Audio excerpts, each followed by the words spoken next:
My neighbor's cult kidnapped my sister, but the truth was far worse. I, 25F, never thought I'd be writing this, but my quiet suburban life turned into a nightmare when my sister Sarah, 19F, was kidnapped by our neighbors for their twisted cult. What happened next was a series of events that I still can't fully comprehend. It all started 3 months ago when Sarah disappeared without a trace. I had just moved back home after finishing college, eager to spend time with my family before starting my new job. Our parents were distraught, and the police seemed clueless. They suggested she might have run away, but I knew my sister. She wouldn't do that to us.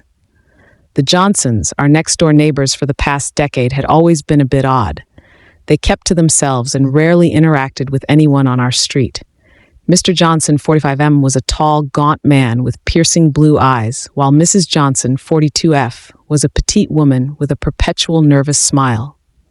They had 2 children, twins Jack and Jill, 17F, who were homeschooled and rarely seen outside. I decided to start my own investigation, putting up flyers and asking around the neighborhood. That's when I began to notice strange occurrences. Every time I walked past the Johnsons' house, I felt like I was being watched. Their curtains would twitch, and I'd catch glimpses of faces in the windows. One night, unable to sleep, I heard chanting coming from their backyard. Curiosity got the better of me, and I snuck out to peek over the fence. What I saw chilled me to the bone. There was a group of people in dark robes standing in a circle around a bonfire, and in the center, tied to a post, was Sarah. I nearly cried out, but I knew I had to be smart about this. I couldn't take on a whole cult by myself. I ran back home and called the police, but they didn't believe me. They said they'd already checked the Johnsons' property and found nothing suspicious. Realizing I was on my own, I spent the next few days planning a rescue mission. I bought some equipment, rope, bolt cutters, and a taser for self-defense. I also reached out to my best friend, Mike, 26M, who agreed to be my backup. The night of the rescue, we waited until 3 a.m. when the street was dead quiet. We snuck into the Johnsons' backyard and found a hidden trapdoor leading to an underground bunker. As we descended, the chanting grew louder. The bunker was like a maze, but we followed the sound until we found the main chamber. There were about 20 people in robes surrounding Sarah. She looked terrified but unharmed. Mr. Johnson was leading some kind of ritual, waving a knife around. Mike and I burst in, catching them by surprise. I used the taser on Mr. Johnson, while Mike started cutting Sarah free. The cultists were in shock, and we managed to fight our way out, dragging Sarah with us.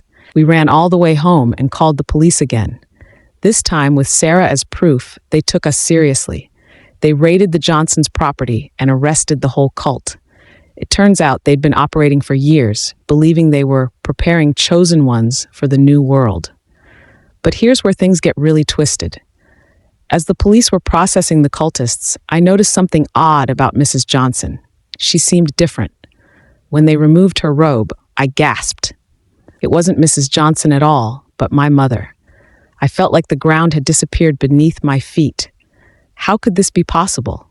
My mom had been at home with us every night. She'd been just as devastated as the rest of us when Sarah went missing. It didn't make any sense. The police were just as shocked as I was. They immediately put my mom in handcuffs and started questioning her. She didn't resist, just kept muttering something about the greater good, stray, and necessary sacrifices. My dad arrived at the scene, looking confused and terrified. When he saw my mom being led away in handcuffs, he broke down. I've never seen my father cry before, and it was a sight I hope I never have to see again. As the investigation unfolded over the next few days, we learned the horrifying truth. My mother had been part of this cult for years, long before we moved to this neighborhood. She'd been living a double life, somehow managing to be in 2 places at once. It turned out that the woman I thought was my mother for the past few months was actually Mrs. Johnson. They had been switching places, each playing the role of the other's life. The resemblance was uncanny once you knew what to look for. The cult, which called itself the Enlightened Ones, believed in human sacrifice as a means to achieve some twisted form of enlightenment.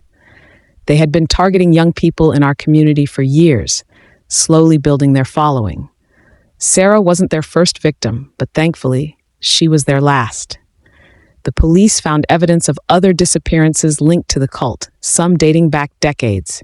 It was a nightmare that had been unfolding right under our noses for years.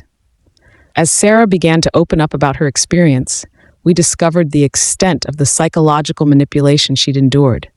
The cult had used sleep deprivation, isolation, and constant indoctrination to break down her resistance.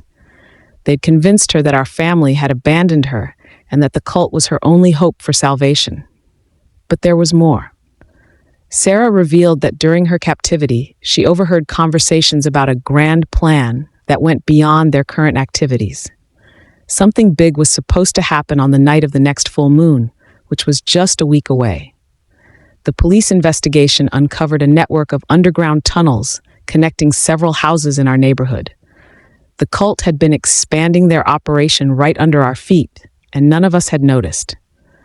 Well, almost none of us. It turned out that Mike, my best friend who had helped me rescue Sarah, knew more than he was letting on. When the police searched his house, they found cult paraphernalia hidden in his basement. He had been a member all along, playing both sides. When I confronted him, Mike broke down and confessed. He said he'd joined the cult years ago, out of curiosity and a sense of belonging. But as he saw what they were really about, he wanted out.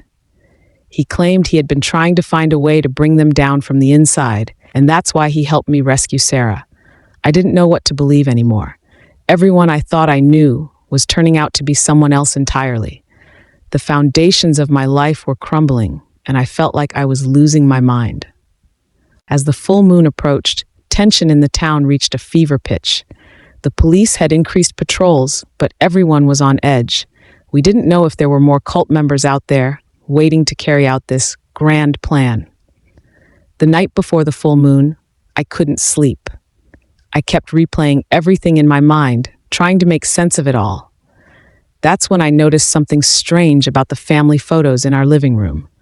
I had always thought it was just bad lighting, but now I saw it clearly.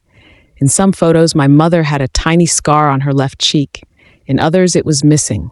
It was so subtle, I had never noticed it before. But now I realized these weren't continuity errors. These were two different women. With growing horror, I realized that the switch between my real mother and Mrs. Johnson must have happened years ago, not just recently. How long had this been going on? Had I ever really known my true mother? I was about to wake up my dad and Sarah when I heard a noise from the basement. Heart pounding, I crept down the stairs, taser in hand. What I saw there made my blood run cold. My dad was standing in the center of the room, wearing one of those dark robes. Around him were Jack and Jill, the Johnson twins, along with several other people I recognized from the neighborhood. They were all chanting in a language I didn't understand. Before I could react, someone grabbed me from behind. I tried to scream, but a hand clamped over my mouth. A familiar voice whispered in my ear, "I'm sorry, honey, but it's time for you to join us." It was my mother's voice, my real mother. As they dragged me into the circle, I realized with dawning horror that everything I thought I knew was a lie. The cult hadn't just infiltrated our neighborhood. It had been my family all along. The chanting grew louder as they tied me to a post in the center of the room. My father approached, holding a gleaming knife. His eyes were filled with a fanatical light I had never seen before. "Don't worry, sweetheart," he said, his voice eerily calm. "This is for the greater good. You'll understand soon." As he raised the knife, I closed my eyes, praying for a miracle. That's when we heard the sirens. The basement door burst open, and suddenly the room was filled with shouts and the glare of flashlights. I opened my eyes to see police officers swarming in, guns drawn. In the chaos that followed, I saw my father drop the knife and try to run. The twins were tackled to the ground. My mother, I lost sight of her in the melee. As an officer untied me, I caught a glimpse of a familiar face. It was Sarah, standing in the doorway with a police radio in her hand. She had been the one to call them. But how? And why now? As they led me out of the house, my mind was reeling. Nothing made sense anymore. The next few hours were a blur of police statements and medical checks. By the time things calmed down, it was dawn. I sat on the curb outside our house, wrapped in a shock blanket, trying to process everything that had happened. Sarah sat down next to me, her face pale and drawn. I'm so sorry, she whispered. I should have told you sooner. I turned to her, 1,000 questions on my lips. But before I could ask any of them, she handed me a folded piece of paper. Read this, she said. It explains everything. With trembling hands, I unfolded the paper. It was a letter, written in a handwriting I didn't recognize. The first line made my heart stop. If you're reading this, then the plan worked. My name is Emily Johnson, and I am your real sister. I looked up at Sarah, or whoever she really was, in shock. She nodded grimly. Keep reading, she said. You need to know the truth. As I turned back to the letter, I realized that this was just the beginning. The real story, the truth about my family, the cult, and my own identity was about to unfold. And something told me that what I was about to learn would change everything I thought I knew about myself and the world around me. With a deep breath, I continued reading, each word pulling me deeper into a rabbit hole of secrets and lies that I never could have imagined. The truth, it seemed, was far stranger and far more dangerous than fiction.